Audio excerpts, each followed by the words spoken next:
Kinasuhan na ng 1 count of endangering aircraft in third degree at 83 counts of recklessly endangering another person si Joseph Emerson. Siya ang Alaska Airline pilot na umano'y nagtangkang patayin ang airline engine ng sinasakyang eroplano habang nasa himpapawid noong October 22.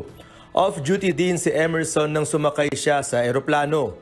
Ayon sa isang statement ng abogado ni Emerson, naghain ito ng not guilty plea at sinabing hindi sinadya ng kanyang kliyente ang insidente at inakalang nananaginip lamang sa araw ng pangyayari.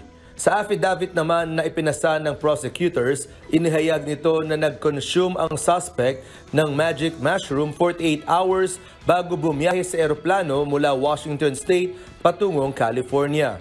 Ayon kay Emerson, gumamit siya ng magic mushroom dahil sa depresyon matapos bawian ng buhay ang kanyang best friend na naging dahilan ng kanyang pagkadepress.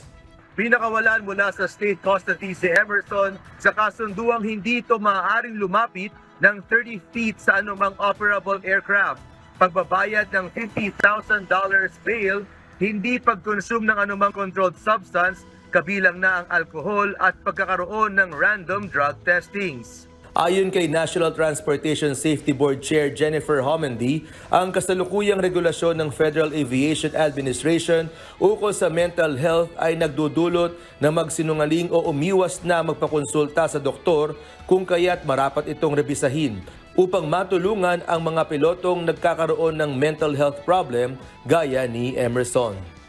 Sanicos, UNTV News and Rescue, USA. Diyos ang aming sandigan, serbisyo publiko ang aming pinahahalagahan.